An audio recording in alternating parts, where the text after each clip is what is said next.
Dormant company का मतलब होता है इनएक्टिव कंपनी, जो कोई बिजनेस एक्टिविटी नहीं करी और जिसने आरओसी से स्टेटस लेके रखा है डॉर्मेंट कंपनी का। डॉर्मेंट कंपनी वो कंपनी है जो फॉर्म और रजिस्टर हुई है अंडर दिस एक्ट या तो फ्यूचर प्रोजेक्ट्स के लिए या एसेट्स और इंटेलेक्चुअल प्रॉपर्टी को होल्ड करने के लिए, और जिसने कोई सिग्निफिकेंट अकाउंटिंग ट्रांजेक्शंस नहीं किए। ऐसी कंपनी या इनएक्टिव कंपनी जो आरओसी को अप्लाई करती है for the obtaining of status of dormant company. Inactive company यानी वो कंपनी जो इन तीनों में से कोई भी कंडीशन फुलफिल करती है या फिर तीनों कंडीशन फुलफिल करती है। फर्स्ट, या तो वो कोई बिजनेस या ऑपरेशन परफॉर्म नहीं कर रही है, या उसने पिछले 2 साल में कोई भी सिग्निफिकेंट अकाउंटिंग ट्रांजेक्शंस नहीं किए, या पिछले 2 साल में फाइनेंशियल स्टेटमेंट या एनुअल रिटर्न फाइल नहीं किए। सिग्निफिकेंट अकाउंटिंग ट्रांजेक्शन मतलब कोई भी transaction except this 4 transaction, ROC को पेमेंट दिया है, या फिर लॉ की रिक्वायरमेंट को फुलफिल करने के लिए कोई पेमेंट किया है, या फिर इस एक्ट की रिक्वायरमेंट को फुलफिल करने के लिए शेयर्स अलॉट किए हैं, या ऑफिस और रिकॉर्ड के मेंटेनेंस के लिए पेमेंट किया है। कोई भी कंपनी डॉर्मेंट सिर्फ 5 साल तक रहती है। 5 साल के अंदर उनको एक्टिव बनना पड़ता है, वरना आरओसी उनको स्ट्राइक ऑफ कर देती है। Advantages of dormant company: domain name preserve कर सकते हैं, कोई एसेट या इंटेलेक्चुअल प्रॉपर्टी होल्ड कर सकते हैं, कंज्यूमर्स और लैंडर्स के सामने पॉजिटिव इमेज आती है,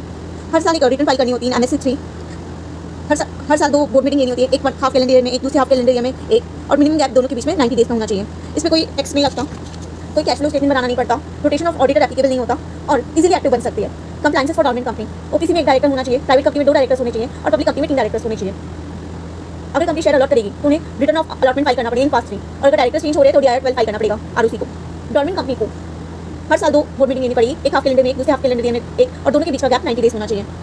कंपनी से 5 साल तक डॉर्मेंट रह सकती है, 5 साल के अंदर उनको एक्टिव बनना पड़ेगा, वरना आरओसी को स्ट्राइक ऑफ कर देंगे। डॉर्मेंट कंपनी को हर साल एक रिटर्न फाइल करनी होती है, return of dormant company MSc, ये उनको फाइनेंशियल ईयर एंड होने के 30 दिन के बाद अंदर करनी होती है। उन्हें कैश फ्लो स्टेटमेंट बनाने नहीं पड़ते, ना ही उनको रोटेशन ऑफ ऑडिटर एप्लीकेबल होता है। Procedure to obtain the status of a dormant company: company खुद से भी एमएससी 1 में अप्लाई कर सकती है डॉर्मेंट बनने के लिए, नहीं तो आरओसी भी कर सकता है अगर कंपनी ने पिछले 2 साल में फाइनेंशियल स्टेटमेंट या एनुअल रिटर्न फाइल नहीं की है। अगर कंपनी डॉर्मेंट बन जाती है तो उनको 5 साल के अंदर एक्टिव बनना पड़ेगा, वरना कंपनी को स्ट्राइक ऑफ कर देगी ROC. Prerequisites for the obtaining of the status of a dormant company: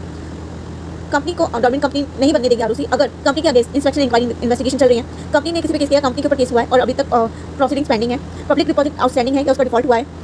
unsecured loan के लिए लेंडर्स की अप्रूवल लगेगी और फिर उसको अटैच करके एमएससी 1 के साथ देना पड़ेगा आरओसी को। मैनेजमेंट और ओनरशिप के बीच में डिस्प्यूट नहीं होना चाहिए, आउटस्टैंडिंग टैक्स ड्यूज और ड्यूटीज नहीं होनी चाहिए, वर्कमैन के ड्यूज का डिफॉल्ट नहीं होना चाहिए, कंपनी लिस्टेड नहीं होनी चाहिए, ना तो इंडिया में ना outside India. Step by step procedure for obtaining the status of a dormant company: